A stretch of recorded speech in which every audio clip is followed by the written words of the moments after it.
we open the door, or do we wait to open the doors? Yep, I just opened the door, so they're coming in, and then we will at 7:01. It should have a little icon. I wish there was a way that, I mean, if I Skype, I can't see them. You know, they can see me. That's the only thing about webinars. You can't see their faces. But yeah. That's it. Yeah, you did a good job, though. Sometimes people who are used to being in-person speakers, they struggle with the webinar format because they're so used to feeding off the energy of the audience. So you did a really good job. Thank you. I pretended they were in the room. Yeah, just like put a picture of one of your last sessions and look at that. Yeah. So okay, so we've got attendees 11. Okay, so so do you want to wait or should we get going? I think we'll just go ahead and get going, and they will continue to log in because the first little bit's just housekeeping anyway. Okay. Okay, so here we go. I'm ready. The broadcast is now starting. All attendees are in listen-only mode. Good evening. Thank you for joining this NCEA webinar, Compassionate Discipline, How to Turn Compassion into a Benevolent Weapon Against Bullying in Your School. I'm Andrea Cobb, Manager of Educational Resources for NCEA, and I'm happy to moderate for you today. Before we begin, please know that all of your microphone connections have been muted. If you have questions during today's presentation, please send those through the question box that appears in your GoToWebinar panel. To ask a question, use your mouse to click into the blank box area. Type your question using your keyboard and then click Send. The webinar presentation will last about an hour, and there will be a question and answer portion at the end. Later this evening, you will receive an email asking you to complete a brief evaluation about the webinar. I thank you in advance for providing us with this valuable feedback. You will receive an email in the next 5 business days with instructions on accessing this recorded webinar, a certificate of attendance, and the presentation files. Let us begin as we do all things in prayer. In the name of the Father, and the Son, and the Holy Spirit, amen. Our Father, who art in heaven, hallowed be thy name. Thy kingdom come, thy will be done, on earth as it is in heaven. Give us this day our daily bread, and forgive us our trespasses, as we forgive those who trespass against us. And lead us not into temptation, but deliver us from evil. Amen. In the name of the Father, and the Son, and the Holy Spirit, amen. Now I wish to introduce our presenter, Jody Blanco. Jody is a New York Times best-selling author of Please Stop Laughing at Me, and a nationally known speaker against bullying. Welcome, Jody, and thank you for joining us today. Hi, it's an honor to be here. Hi, everybody. Welcome, and thank you for coming. Today we're going to talk about compassionate discipline, and to give you a little bit of background on me, I am a survivor of bullying. From 5th grade through high school, I was the kid that didn't fit in. For the same reason, maybe some of your students struggle too, simply for being different. My school years were a nightmare, and I finally wrote about them in like 2000. I wrote Please Stop Laughing at Me. I decided to go public with my story, and thousands of kids from around the country started reaching out to me, asking me for help. So I started responding to those cries for help, traveling the nation's schools, sharing my story to motivate change. And that's what I've been doing these past 15 years. And today what we're going to talk about is compassionate discipline, because I learned a lot as a survivor of bullying, but also as someone who holds hundreds and hundreds of bullied kids and bullies in her arms in schools all over the world. So I'm going to share that knowledge with you today, and let's talk about compassionate discipline. First of all, bullying is not an act of hatred. It's a cry for help. And it's so easy for students, especially kids who are targeted constantly, to believe that that bullying is a personal act of hatred. It's not. There's no such thing as a bad kid. Only good kids coming out of bad circumstances. Traditional punishment doesn't work because all you do with traditional punishment is you make an angry child angrier and an insensitive child more insensitive. Traditional punishment has got to be supplemented with compassionate forms of discipline that help bullies access their empathy and develop it like a muscle. If you are dealing with a student who's mean or unkind or cruel, be curious. The greatest weapon against bullying is curiosity. Curiosity leads to compassion. The more curious you are about a bully's backstory, the more compassionate you will become. And only until you truly feel compassion for the bully can bullying in your school ever be calmed or eradicated. It's a fact. I can give you an example, deeply personal, that I hope will bring this point home.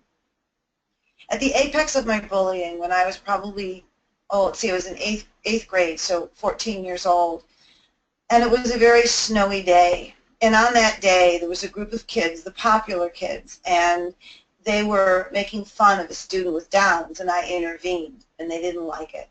So that day after school, when I was coming out of school, waiting for my mom to pick me up, those same kids cornered me, threw me onto the ground, pinned me down, gathered snow, and started shoving snowballs, freshly packed snow, down my throat until I gagged and practically passed out.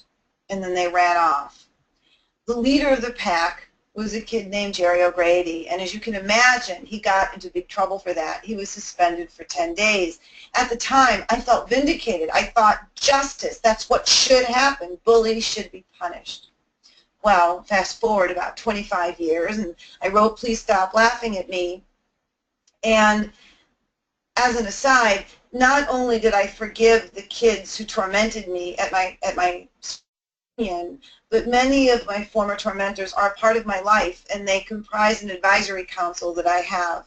And every several months we get together and we talk about our past and what happened, and I use those insights in my anti-bullying work inside schools.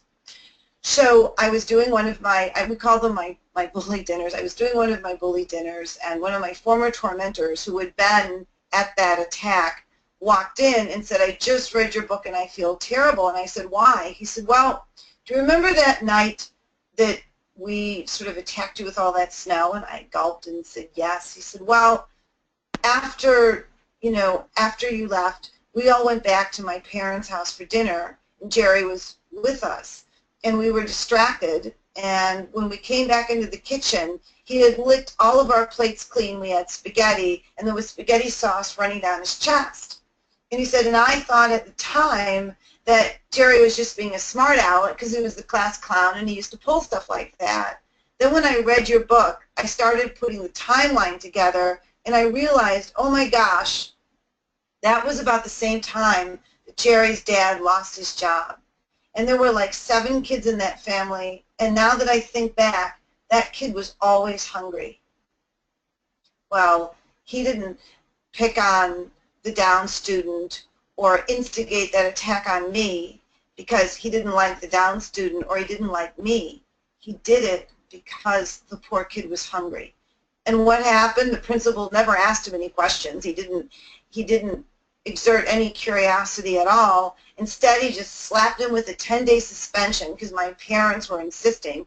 Slapped him with a 10-day suspension. Well, at least Jerry could share food with his friends at school, but at home there was no food, nothing. When he came back from that suspension, I thought he looked thinner, but I was a kid. I didn't think anything about it. And I always wondered why. Shortly thereafter, I was standing by the school bus waiting for the bus in the morning, and I felt somebody push me into moving traffic, and I turned and looked, and it was Jerry. I thought he was sociopathic. I thought he hated me. But it never had anything to do with me. The poor kid was hungry, and all that principal did by suspending him was subject him to further hunger. What the principal should have done is he should have been curious. He should have said, "Jerry, you're a good kid. We care about you. What happened is so out of character for you. Son, what's wrong? How can we help?" He should have asked his siblings, "What's going on?" He would have found out that that family was hungry, and he should have gotten food to those kids and then dealt with disciplining Jerry. But all he did was add cruelty to a kid that was already suffering. So compassion for the bully is the secret. You know, everyone assumes that intelligence is a derivative of intellectual ability, but it's not. True intelligence is a derivative of compassion. Without compassion, you cannot truly be intelligent, especially when dealing with kids. Now, I'm going to teach you about how to intervene with a bully. But before we go there, I want to talk about emotional credibility and the difference between emotional credibility and authority. Because everything I do, whether it's teaching educators how to intervene with a victim, a bystander, a parent, whatever the circumstance, emotional credibility is key. Authority is something that you are given by the state. Emotional credibility is when a child trusts you and feels safe opening up to you because they have faith that you are going to make promises that you will then keep. There are three primary tenets of emotional credibility. The first one is specificity. The more specific you are when you communicate with anyone, but especially a kid, the more validated they feel. And the more general you are, the more dismissed they feel. That's why kids don't like the expression, "we'll see," or "let's think about some things we can do," because it's too nebulous. And "we'll see," kids hate that because they know that's just dumb old grown-up speak for "I want to deal with this now, and I don't want to commit to anything, and please can I just have some peace and quiet." They know that, and so they feel dismissed. So what I train adults to do is, instead of saying "we'll see" when a kid comes to them for something important, that you say to the student or your child, you say to the child, "I can't give you an answer right now about this thing that you want, but let's meet tomorrow right here at the same spot at the same time, and I will give you my decision because I need to process it and I need to check with a few other people. But before we leave, can you tell me specifically, give me the specific reasons why this thing you're asking of me is so important to you? And I promise that what you share with me will play an important part in my decision-making process." Then the next day you meet the child again at a specific time and spot, and you give your reason. You give your answer of yes or no, and then you explain specifically why. Now you're giving yourself the same wiggle room as "we'll see" because you're not committing to anything, but by being specific in your communication, you're making this child feel validated instead of dismissed. And you're also teaching them the art of communication and the art of articulating their desires and why they have those desires. So it's a bundled lesson, so to speak, and the specificity makes them feel validated. Second tenet is immediacy vocabulary, and the acronym I use for it is IV, meaning intravenous support in crisis. If you're dealing with a kid in crisis, whether it's a victim of bullying or the bully, because remember, bullying is a cry for help. So both the bully and the victim are flip sides of the same coin. Both are crying for help. Both are caught in a cycle of the need for acceptance run amok, the desperate need for acceptance run amok. When you're intervening with a bully or a victim, they need to hear words out of your mouth that connote immediacy, like right now, today. I know this is important. We're going to address this today together because it's important to me too. Because that makes the child feel like an emotional priority. One of the biggest complaints I get, because I interview tons and tons of students, because I do a program where I travel to schools, largely Catholic, around the world, and I do a day-long anti-bullying program. I present to students, and then faculty, and then one for parents in the evening. And so I interview a lot of kids. And one of the primary complaints I get from students is that they don't feel like an emotional priority, that they'll go to the main office and need help, and someone will tell them, well, make an appointment with a counselor for later this afternoon or tomorrow. Look, I know there are some students that just seem to need attention all the time, and they seem to be overly dramatic and overly sensitive, but I want to share something with you about that. If there's a child that constantly needs attention, that is a cry for help. If there's a child that's overly dramatic, a drama queen or a drama king, that is a cry for help. It's not mainstream healthy, something's wrong. So even if it annoys you, even if it bothers you, if you're dealing with a bully or a victim, they need to hear words out of your mouth that make them feel like we're going to deal with this right now, we're not putting it off because it's important to you too. It makes them feel like a priority. The third tenet is semantics, my favorite as a professional writer. Present it the way you want it perceived. Be aware of word choices. Because here's the deal. Adults understand nuance. Like as I'm doing this webinar, and I might articulate something incorrectly, or I might, make a little oops in what I'm saying.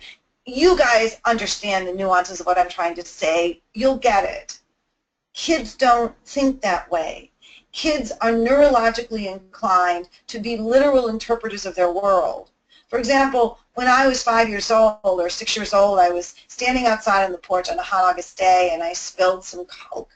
And my godmother came running out and she said, "Oh, Angel, be careful. Don't spill any more Coke. You'll draw bees." Oh my gosh, I was fascinated. The minute she walked away, I went running into the refrigerator and came back with more Coke, and I shook it up and I dumped it onto the ground because you know what I thought? I thought, oh wow, the brown syrup is going to make a picture of a bumblebee. Why? Because in crafts for daycare, we had just done splash painting. What little kid associates the word draw with attract? So that's what I mean that kids are literal. So when you're communicating with a student or even your own child, think carefully through your word choices. If you have to hesitate, if you have to take a pause to find the right word, it's okay. There's power in silence. Learn to use that power to command a crisis circumstance. And we'll talk more about the 3 tenets of emotional credibility, but I'll illustrate them through example because I think that's more powerful. Here's the example. Mr. Steinberg versus Mrs. Sweeney. And I'm going to share with you a story about how 2 teachers handled a similar incident and why one teacher's approach was so brilliant. And see if you can catch some of the nuances and take notes. And at the end, I'll go through each point and let's see how many you caught. Mr. Steinberg, when I was a junior in high school, Mr. Steinberg was my English teacher and I adored him. He was a sweet old man and loved me. And there were these 2 girls in class that started saying these horrible things under their breath to me. So unspeakable, I can't even repeat them here. And Mr. Steinberg heard. And he immediately stopped the class and he stared them down and he said, "Ladies, principal's office now." And they skulked away to the principal's office and everybody giggled and I just wanted to crawl inside a hole and die of humiliation. Well, those girls got suspended for over a week. At the end of the suspension, they cornered me off campus. They were smart. They cornered me off campus, held me down, took a little bitty shard of like cement, and they cut my face. Now, I know Mr. Steinberg meant well. I know that he did, and God bless him, but he made the cardinal mistakes of what you should never do when dealing with bullying in a group situation. First of all, kids feel like everybody has control over their lives except them. Their parents, their teachers, their older siblings, and the bullied child feels this even more because they're also controlled by the elite tormentors. There are 2 kinds of popular kids in a school. Elite leaders are the loving, caring, including members of the cool crowd. Elite tormentors are their unkind counterparts. They're the members of the cool crowd who use exclusion like a weapon. Beware, everybody, the elite tormentors in your classrooms. Sometimes they can have you fooled. They're often the kids that respect their elders, raise their hands in class, volunteer for community service, do extracurriculars with zeal. And nobody ever imagines that they're sending other kids home from school in tears every day, not by virtue of the overt acts of cruelty they commit, but more because of the friendship they deny. Well, when you're a bullied kid, the elite tormentors are controlling you too, so you feel like everyone controls your life except you. I didn't ask those girls to say those horrible things to me. I didn't ask Mr. Steinhardt to bust them in front of the class. I certainly didn't ask the principal to suspend them, and I definitely didn't ask for a permanent scar on my right. Yet all those things happened to me. All those decisions were made on my behalf, and never once did anybody even ask me my opinion. Now you understand what I mean when I say bullied kids feel like everyone is controlling their lives except them. Additionally, Mr. Steinberg, even though he meant well, committed two cardinal sins of anti-bullying in a group situation. Number one, never chastise the bully in front of the class. Why? I know why we do it. I was a teacher for a long time, and I know why we do it. We do it because we think if we call out the bully in front of his or her peers, that kid will be humiliated and will never do that again, and the victim will feel empowered and supported. But you know what, everybody? That's adult logic. And adult logic only works with adults. When you're dealing with kids, you have to take your adult hat off and put on your kid hat and think like them.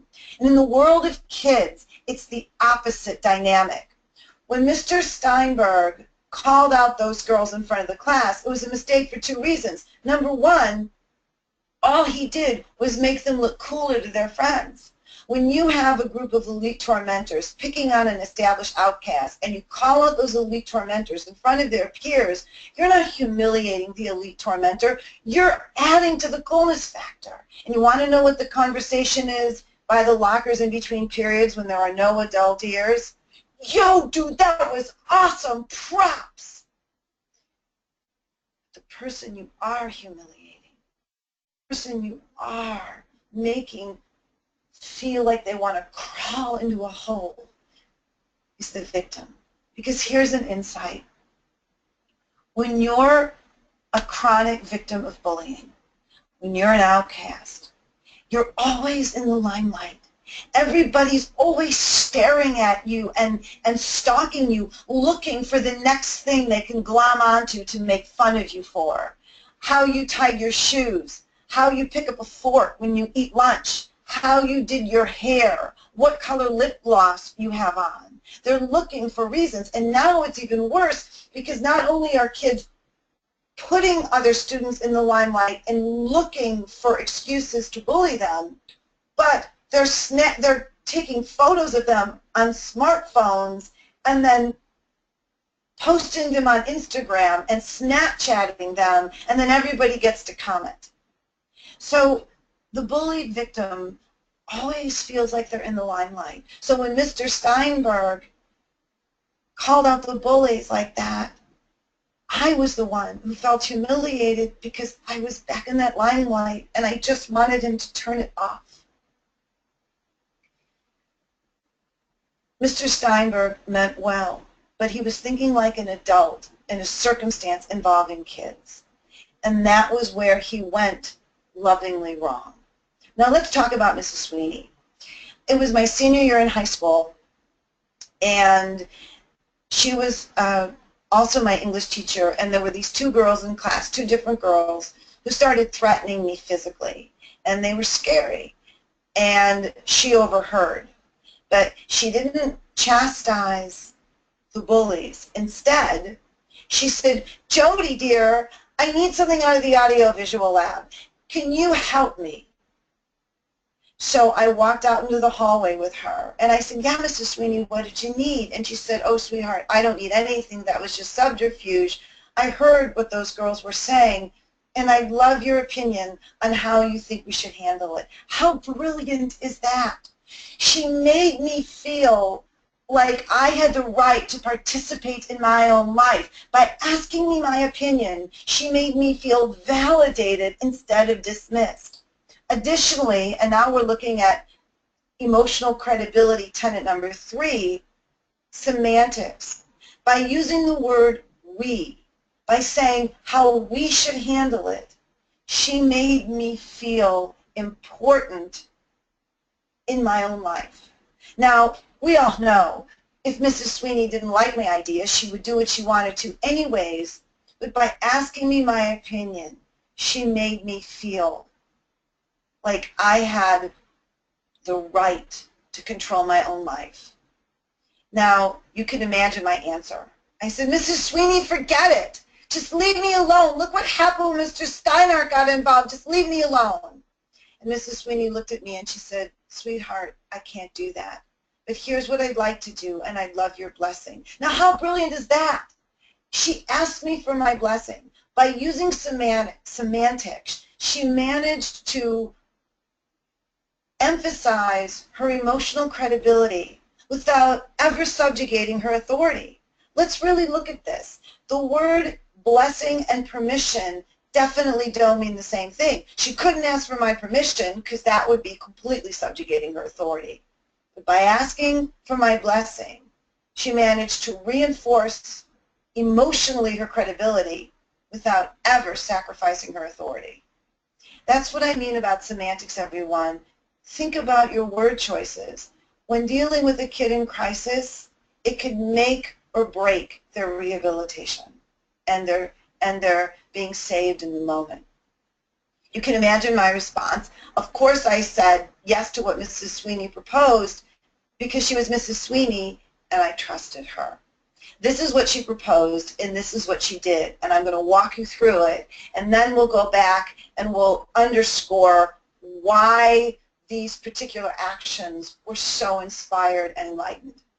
First of all, Mrs. Sweeney enlisted the support of an intervention partner, the math teacher. Now, the math teacher had these two girls second period. Mrs. Sweeney had them fourth period.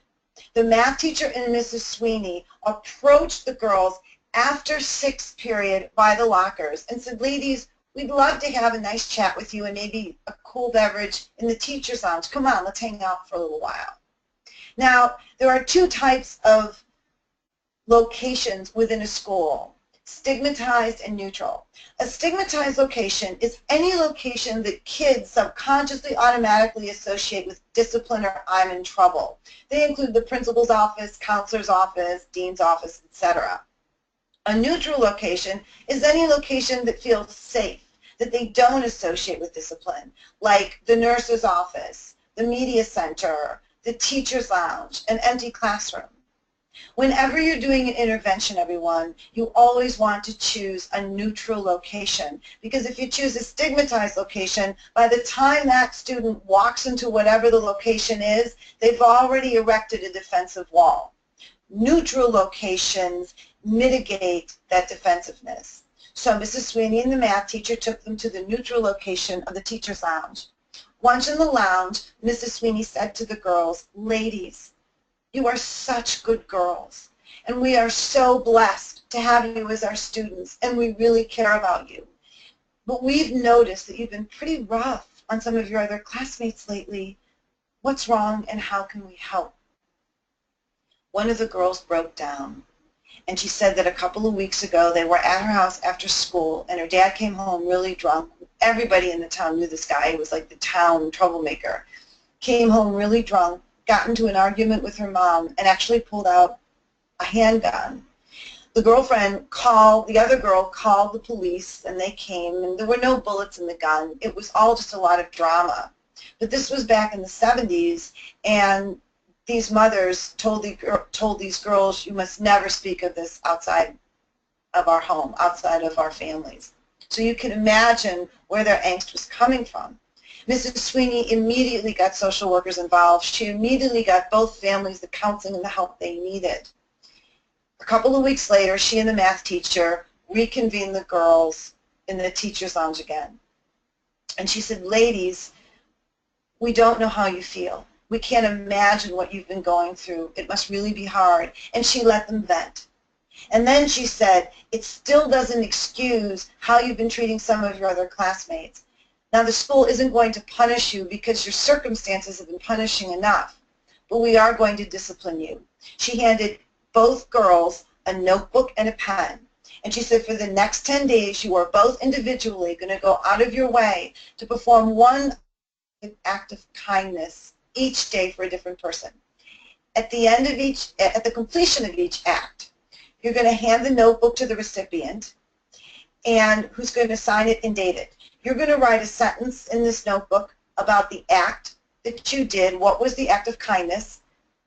Then you're going to write a sentence about the recipient's response, and then you'll have the signature line where the recipient will sign it, date it, and provide a nighttime phone number.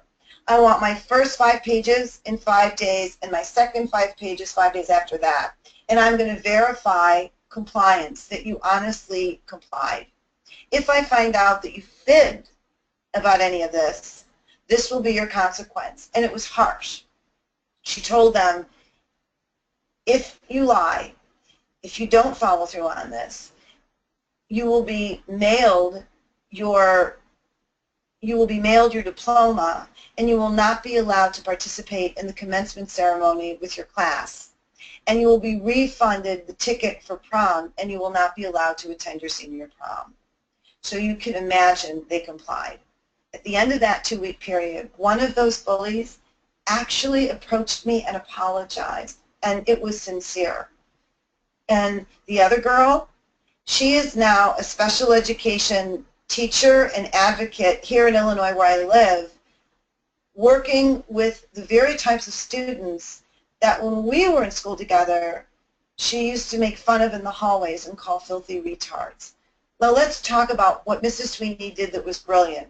First of all, she didn't chastise the bully in front of the class. Rather, she used a diversion to extricate the victim out of the limelight. 2, she enlisted the support of an intervention partner, in this case, the math teacher. And I always recommend an intervention partner because sometimes things can get litigious with parents, and it's always nice to have another adult there for support and as a witness. 3, they approached the girls 2 periods after the bullying incident, thereby eliminating the possibility of glorification of the bully. 4, they brought the girls to a neutral location for the intervention, the teacher's lounge. 5, what's the first thing Mrs. Sweeney did? She complimented the girls. She made them feel validated on a human level. And 6, she exercised her strongest power, curiosity, like we talked about before. She was curious. She asked questions about what was going on, and then she helped the bullies. She answered their cry for help first. 7, you'll note that she never utilized the names of any particular victims, eliminating the possibility of targeted retaliation. Now, I know realistically that's not always possible. Sometimes you have to use the name of a victim, but wherever possible that it can be avoided, I recommend it. 8, she understood something that is the core of what I teach now in Catholic schools all around the world. She understood, like we talked about before, that traditional punishment doesn't work, that it only makes an angry child angrier. And so she did what I call compassionate discipline. And compassionate discipline is very simple. You are limited in its implementation only by the limits of your own imagination.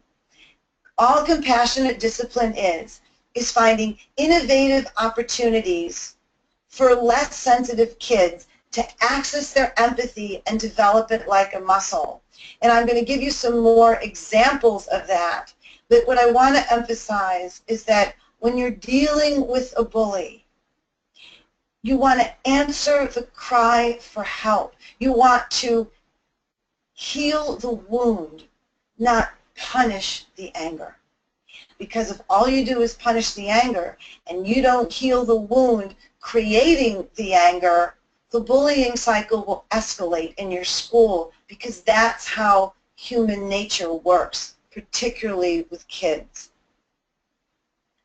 The other thing Mrs. Sweeney did that was so brilliant is that she gave these girls a compassionate discipline exercise that lifted their spirits, and it lifted the victim's spirits because it motivated them on their own to apologize to me and other victims. That's powerful. Punishment can't, won't, could never achieve that. Let me give you some more examples of compassionate discipline just to sort of get your juices flowing, okay? Let's say that you have a group of kids at the school that we used in the 70s call the rich clique, but now I call them sort of the Abercrombie tormentors. There always seems to be a group of popular kids in a school whose parents are slightly more affluent and influential in the community, and they tend to lord it over other students, and they tend to look down their noses on kids who shop at Walmart and Goodwill instead of Pink, and they tend to exclude kids who wear hand-me-downs. It's sort of a class sort of issue. Well, what are you going to do with these kids? How can you punish kids for something they haven't done? How do you punish a group of kids for not inviting someone to sit with them at lunch, for not choosing them when dividing to teams, for not inviting them to a sleepover? Well, you can't, but you can do this. And these are just examples to get your creative juices flowing. Get an activity bus, get an adult chaperone from the school. Have the elite tormentors go on a special field trip one day. And that field trip is to a nearby homeless shelter, where this group of kids has to serve food to the homeless in the shelter. Each student in the group is required to interview at least one of the residents of the shelter and ask them about their dreams and aspirations and how they got derailed. And then that student, as part of an assignment, has to write a letter to that person of encouragement. Additionally, that same group of students has to come up with a way in which they, as a group, can make the residents of that shelter feel validated on a human level. Maybe it's painting a mural in the front hall with the art teacher one day, or putting on a talent show with the drama coach, but something that makes them feel validated. And I promise you, if you've got a group of kids at your school who are merciless towards their lesser fortunate classmates, if they're exposed to real people who truly have no one and nothing in this world, they are very unlikely to make fun of the kid who shops at Goodwill again. Here's another example of compassionate discipline, because I want you to understand how it works, okay? Normally I do this live, right, so I can see your faces, and at this point in the talk I always ask people to raise their hands and say, okay, who's a parent here? So I'm asking you to raise your hands and sort of psychically intuit to me who are parents here. I have a feeling that some of you, a great deal of you, are parents here. So this is sort of also communicating to you as parents, because we all know that in today's school environment, a lot of parents are expecting teachers to do a lot of the parenting to begin with. And I think that when you're a parent and a teacher, your love of kids is sort of universal.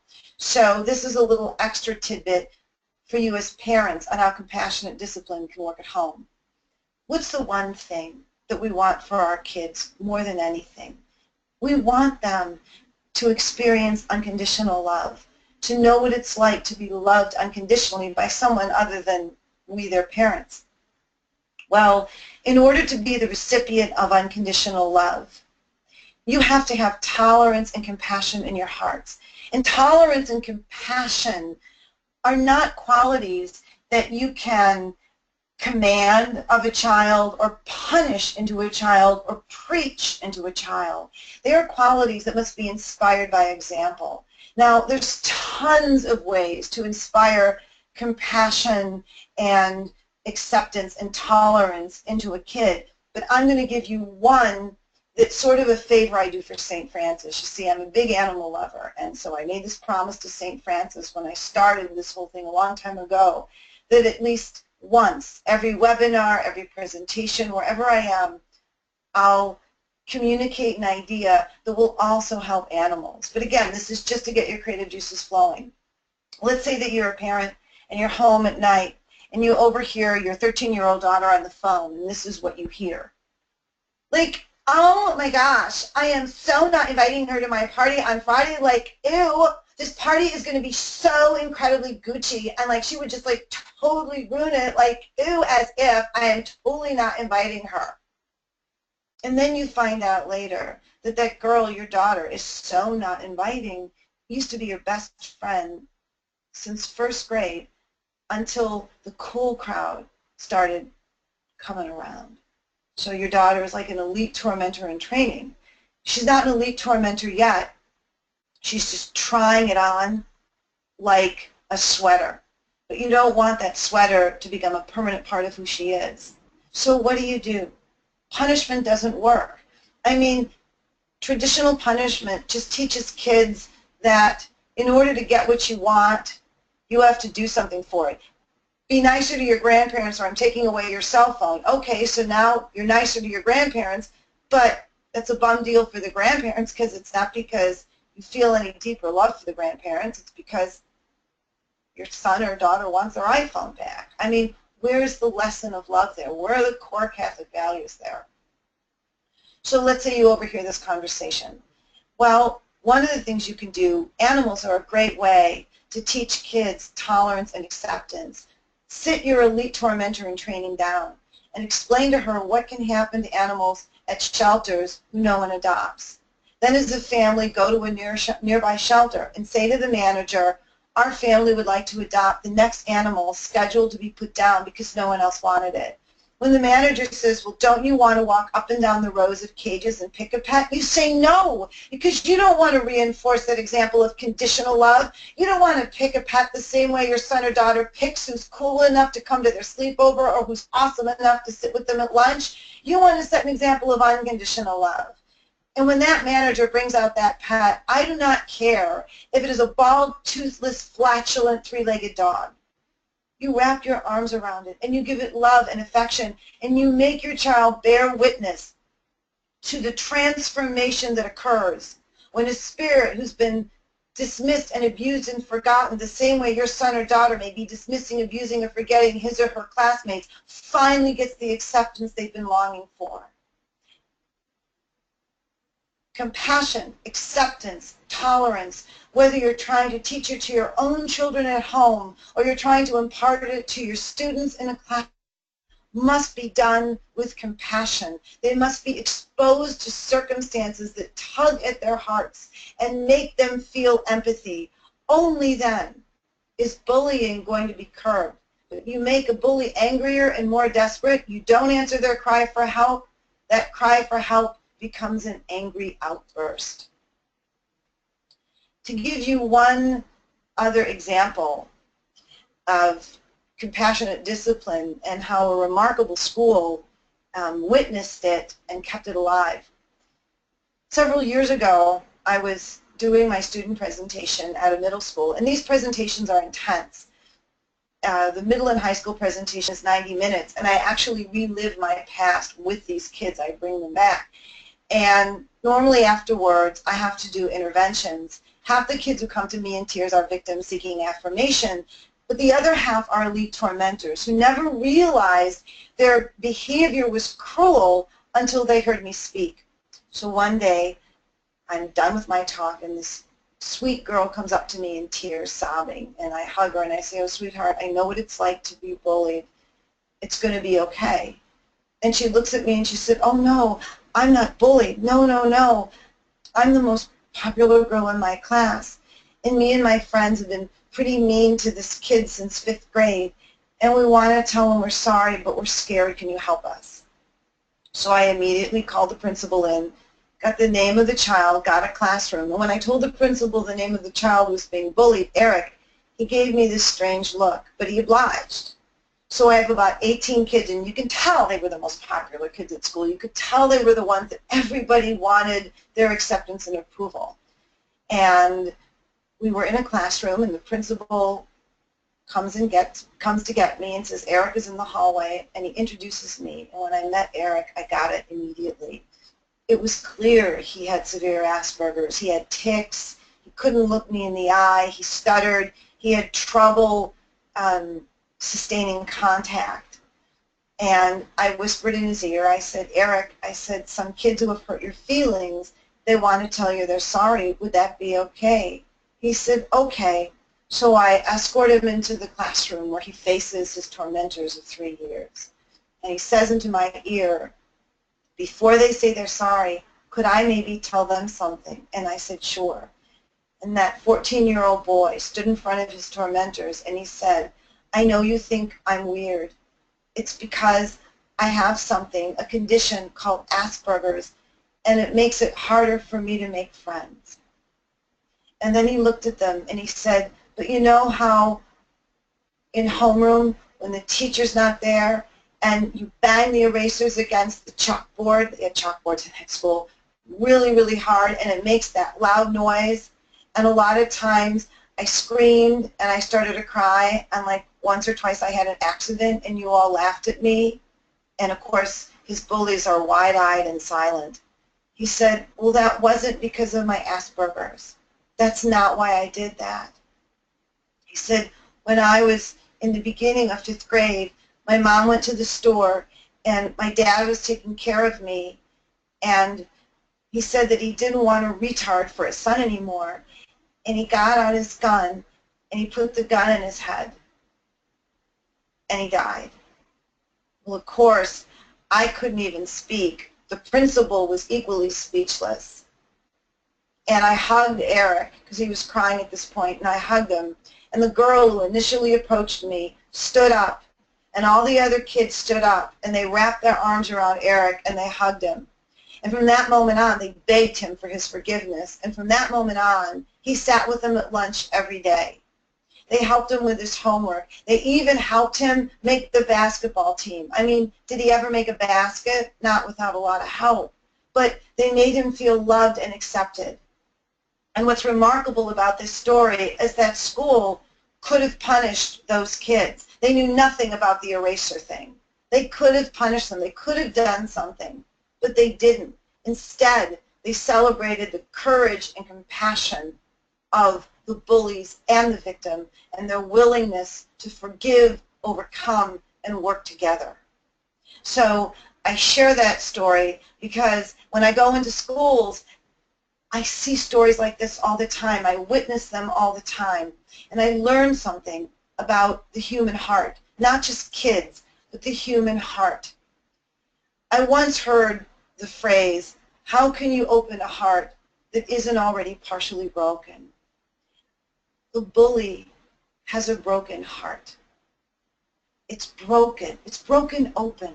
You can get in there, but it's not going to be punishment. It's going to be with forms of discipline that help them develop their compassion. And we have to teach the victims to have compassion for the bullies instead of just seeking punishment. One of the biggest mistakes adults make when dealing with bullying is that when there's a bullying incident, the whole entire focus is on appropriate punishment for the bully. Meanwhile, the victim is dying of loneliness, and no one's tending to that, and the bully is just being made angrier and more resentful. We need compassion for both. When I do my elementary school presentation, one of the primary messages I teach is tattling hurts, telling helps. I tell kids of all ages, but especially the elementary schoolers, because I want them to know early on, I tell them, when a bully is mean to you, it's not because the bully hates you. It's because something else in that bully's life is making them angry and afraid and hurt. And they're bringing all that pain to school and they're taking it out on you. When you tattle on a bully, that's just because you want to get that bully into trouble. You're really, really angry and you just want to punish the bully. And that's about revenge, and that's wrong. Telling, on the other hand, helps. Because when you tell on the bully, the teacher can answer the bully's cry for help, and the teacher can make the bully stop hurting others. Tattling hurts, but telling helps everyone. And lastly, curriculum enhancements. I skipped that before. I want to address that really quickly. You can impart vital life lessons in the classroom through required lesson plans.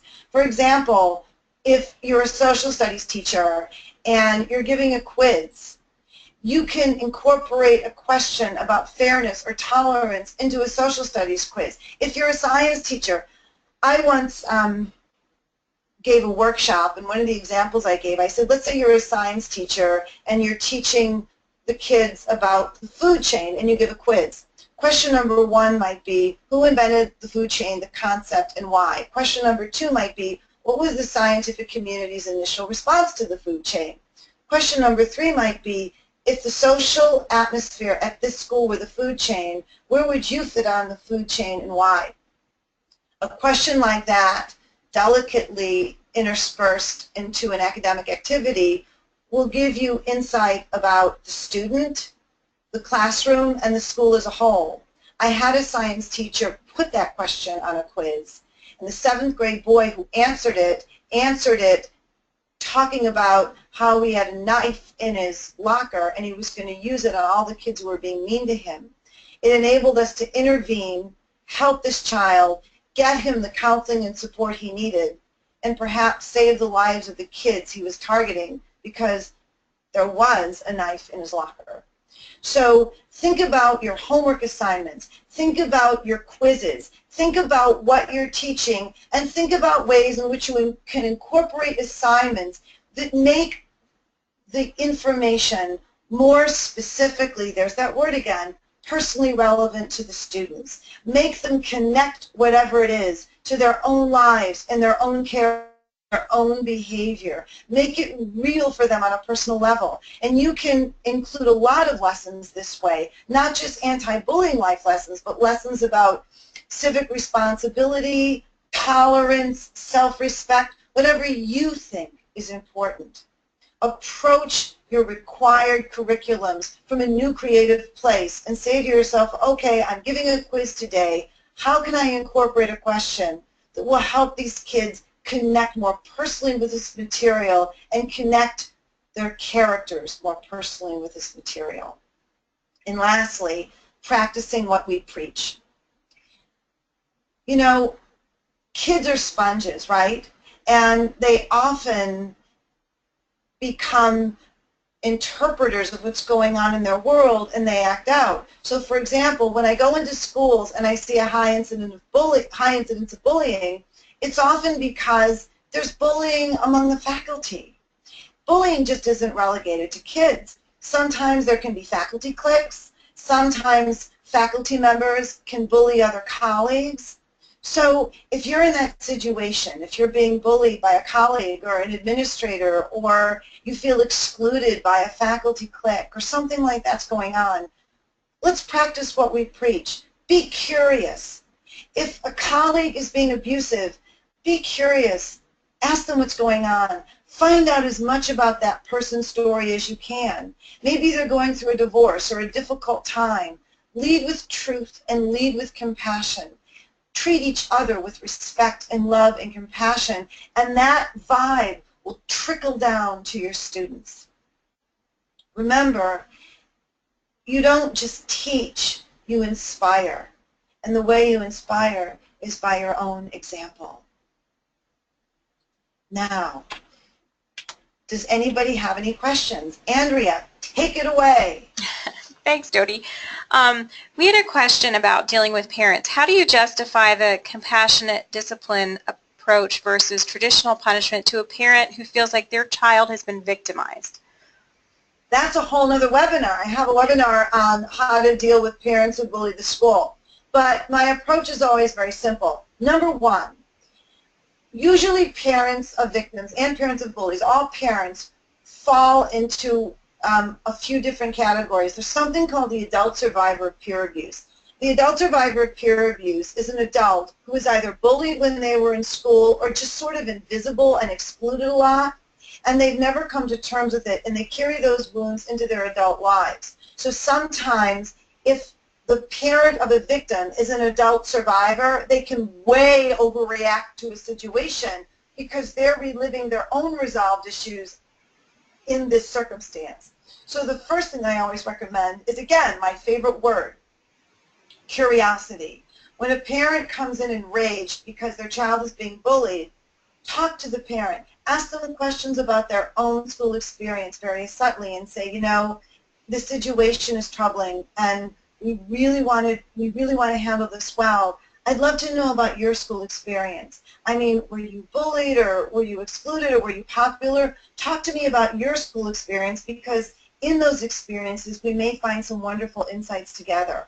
And get them to talk about their own school years so you can identify right away if they are adult survivors of peer abuse or not. And if they are, you need to lovingly, gently call them on it and say, I see that you had some experiences in school that were very difficult, but it's really important that we separate what happened to you and what's happening with your child now. It's very important we keep them separate, and gently, lovingly guide them through that process. Second, when approaching the parent, say to the parent, we have something in common. You know, we truly love and care about your child, and we have something in common. We care about your child, and the bully who's done this to your child, we need to find out what's going on. Tell them straight up. Cry for help. What happened to your child isn't because that bully hates your child. Something is going on. It's a cry for help. Or if it's a group of kids, the ringleader, it's usually a cry for help. So I often suggest that you tell the parent straight, let's address this with compassion. And then, I mean, this is a whole webinar, but in a nutshell, then you tell the parent, the tenets of emotional credibility work with difficult parents too. So sit the parent down and say, number one, let's define the challenge together, and then jot it down. Make sure that the parent's definition of what's happening and your definition of what's happening are consistent, and then write it down. And then say, let's come up with a 3-point plan of action together on how to address this situation. And you're dealing with the parent and the victim, a 3-point plan of action, and then discuss the verbiage and write it down. And then say, okay, this is our plan of action. I'm going to type this up and get it to you, and I'll give you an update every week or so on what's going on. And if you give the parent something to do with their own child, like an esteem building exercise, let's get your child involved in something outside of school where they make new friends with new faces. Let's deal with your child's needs first before the bullies. Yes, we'll approach the bully. We'll talk about that in a moment. But first, your child is the priority here. Let's deal with helping your child through this. Because the victim's loneliness is usually what most bullying victims, if they are driven to suicide or other desperate acts, it's not because of the bullying, it's because of the loneliness and the isolation. So get the parent of the victim focused on dealing with their own child's needs first, and then segue to the bully. That will mitigate some of the parent's rage, and then say, curiosity leads to compassion. We need to find out what's going on with this bully. This is a cry for help. We need to answer this cry for help, and then we will exercise compassionate discipline and explain to them what compassionate discipline is. We want a disciplinary act that not only is a form of discipline, but that helps them be kinder to your child and to the rest of the kids at school. So I find also that if you are specific with the parents, and the other thing that really drives parents nuts is if a parent calls and their child is being bullied and they're freaking out, and someone says to the parent, okay, why don't you come tomorrow and we'll have a meeting. The same emotional credibility tenets apply. Immediacy vocabulary. Don't let a parent fester. If they're angry or they're freaking out, deal with it as immediately as possible, because the more you let them fester, the worse it's going to get. So number one, be specific and work with the parent in partnership on a plan of action first to help their child get through this. That will soften them. Then, after you've come up with that plan of action and written it down and are comfortable with it, then tell the parent about compassion, and we have to find out what's going on with the bully, and we'll come up with a form of discipline that not only is discipline, but that helps the bully access their empathy so they can be kinder to your child and to all the students. And again, Do it immediately. Don't let a parent fester. And third, semantics. Be aware when you talk to parents of the semantics. Don't use the word problem, use the word challenge.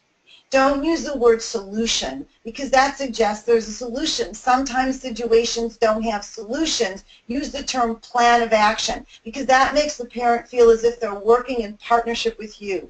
If they feel as if they're working in partnership with you, they will be much more open to the idea of compassion for the bully than if you just tell them, we're going to handle it, and then you never give them any specificity.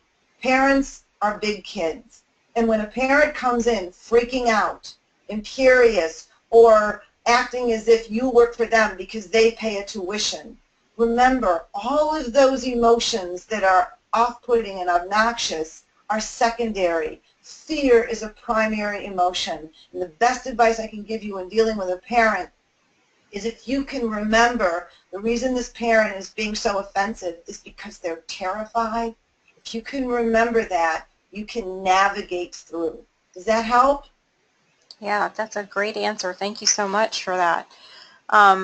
We have another question about making a student an emotional priority when you're in a situation where you legitimately are unable to stop what you're doing. If you're in the middle of supervising other children or there are multiple situations going on, how can you make a student feel like an emotional priority in those limited time moments? First of all, you have to have a system in the school for dealing with an immediate crisis, and it's your semantics. So let's say, for example, you're in that situation and a student comes to you with a crisis, okay? The first thing you have to say to that student is, you have to take a moment to talk to that student, no matter what. You have to take a moment. And you have to look the student in the eye and you have to say, thank you for coming to me. Thank you for opening up to me. I know how much courage it took, and I'm so proud of you. This is a priority for me. This is really important. This is really important. I have to take care of this right now, but you are very important to me. And then you have to have a point person in the office or in the school that you can send the student to and say, I want you to go to so-and-so, and I want you to breathe and take a time out and breathe, and I will be there as soon as I can. And normally what I recommend to schools is the school nurse is good. Sometimes it can be the librarian, but there has to be a safe haven in the school, and you have to use your discretion.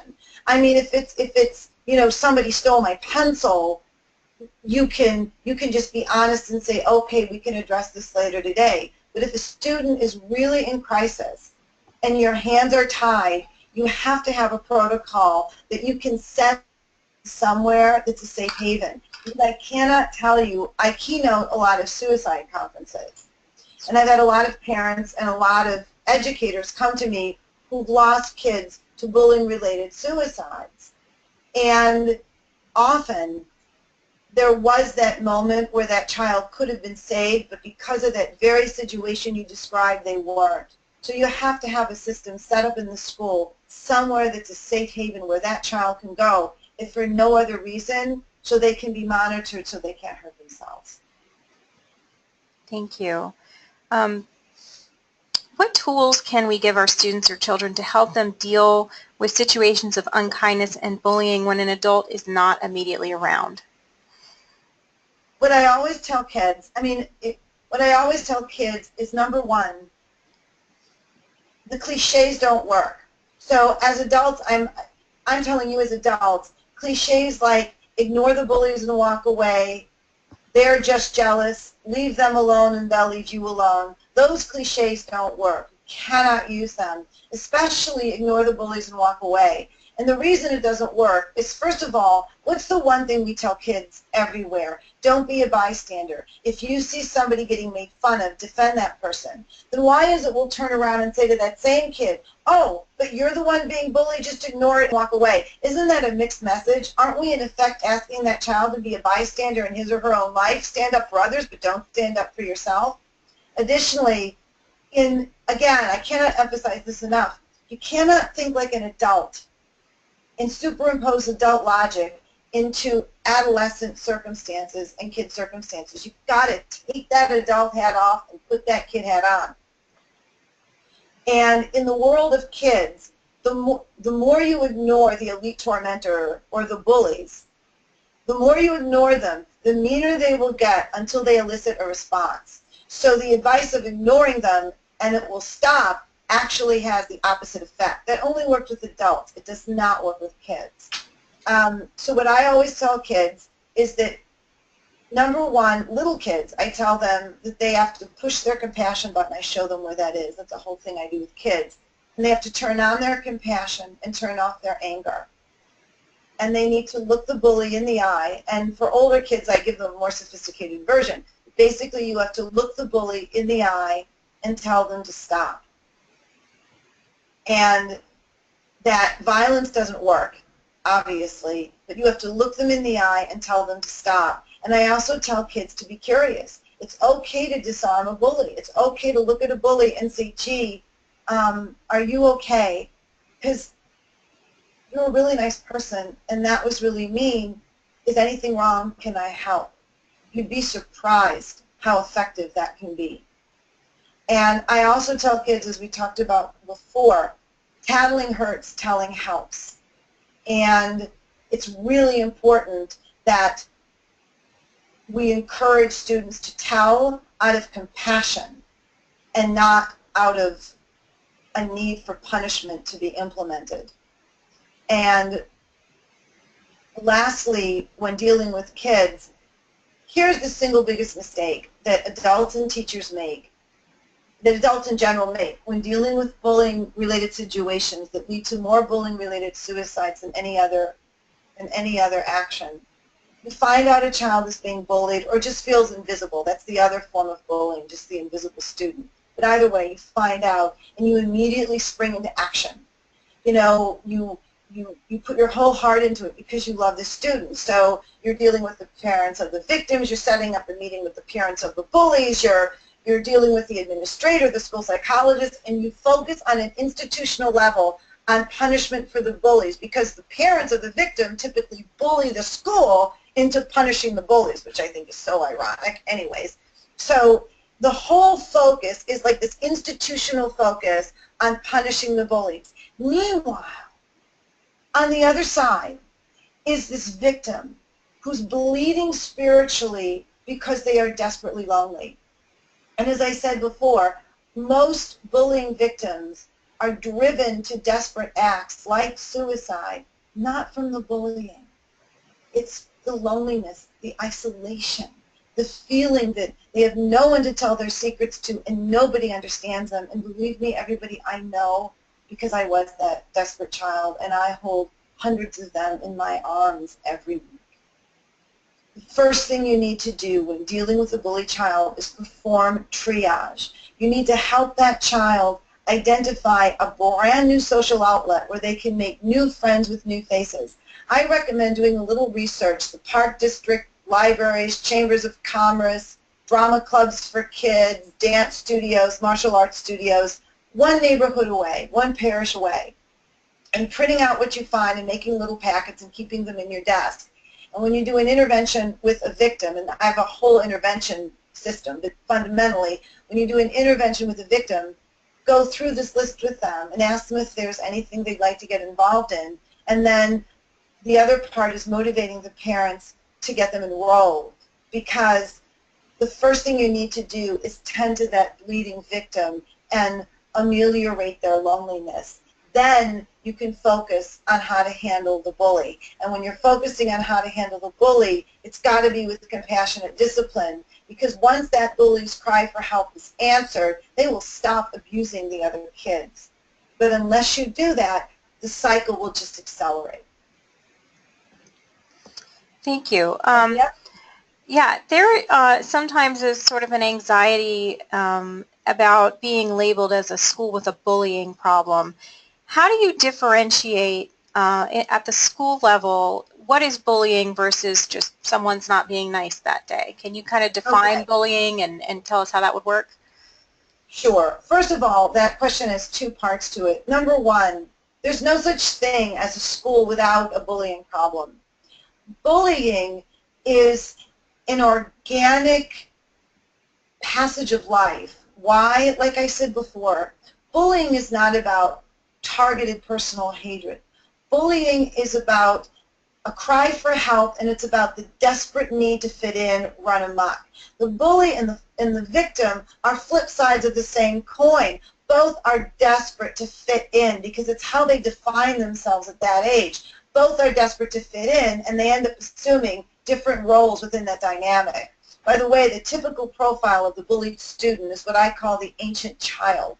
The ancient child is the student who's an old soul, who's compassionate beyond their years, who typically has a much richer command of vocabulary than their peers, who's more intellectually and socially sophisticated. So everybody assumes these kids are more emotionally mature, but they're not. They're still just as driven by the desperate need to fit in as any other kid. Every school has bullying because it's a part of the adolescent passage into adulthood. It's how you deal with it that makes a difference. So I always tell schools, position yourselves as proactive. It's not that we have a problem. We are proactively supportive of all of our students. And as far as defining bullying, when there tends to be a bullying incident at a school, all the adults gather and the administrators, and they launch an investigation, and they're trying to define what's bullying and what's not. And I always think that that's so silly, because you don't define bullying based on the intentions of the perpetrator. You define it based on the experience of the recipient. So if you have a girl making fun of another girl, and the bully says, well, I was just joking around, I was only teasing, that doesn't make it not bullying. If that recipient experienced emotional unease or felt emotionally or even physically unsafe, it's bullying. Bullying is defined by the experience of the victim, not by the intentions of the perpetrator. And that's an important distinction, because sometimes kids can be joking around, they don't think they're causing any damage, and only when we tell them honestly, when we lead with truth and compassion and say, you may not have meant to bully her, but you hurt her, that is how they become more compassionate. You're not born compassionate. Compassion is something that is developed. You may have the core capacity, but it has to be developed. And only with truth can compassion be developed. And bullying is defined by the truth of the recipient, not the intention of the perpetrator. Does that make sense? Absolutely. Well, you've given us a lot of food for thought for those in our audience who are looking for additional resources about bullying. Do you have any recommendations for where they can go? Yes, absolutely. For one thing, just to say this, you know, I speak in schools. I do a day-long program. If any of you are interested in bringing me into your school, you know, shoot me an email. I do it all the time, and it's a very easy process. Also, if you're dealing with a situation and you just need a sounding board, you need an objective sounding board because you're just confounded by a circumstance between some students, shoot me an email. Reach out to me. I'm responsive and I care, and my relationship with the NCEA is such that you guys are all a big priority for me. And in terms of additional resources, my website is jodyblanco.com, but above and beyond those resources, I know this may sound silly, but find every opportunity you can to expose kids to events and experiences that open and deepen their compassion. So resources, Netflix, research movies in which, you know, animal movies are great, like where animals, you know, they suffer a little and they triumph and you feel compassion for the animals. Movies like How the Grinch Stole Christmas with Jim Carrey, where the whole reason he became the Grinch is because he was bullied. Show that to the school at Christmas time and then discuss it and have an assignment and some activities that relate back to what happened, and is there anything like this at our school that you can relate to. Kids respond to movies. use that. Other resources, music. Kids respond to songs. Make it your business to know what are the top 20 or 30 songs that your students are listening to. What are the lyrics? Are there any lyrics that relate to compassion, empathy, tolerance? Play the song over the speaker. Make it a school-wide activity to talk about the lyrics and the song and its impact. Your greatest resource is your own imagination and what the kids are into. Remember, we talked about curriculum enhancements, and we talked about finding ways to make required subject matter specifically, there's that word again, personally relevant to your students. A great way to do that is to pull in cultural interests that they covet, their songs, their music, their movies, the celebrities they like.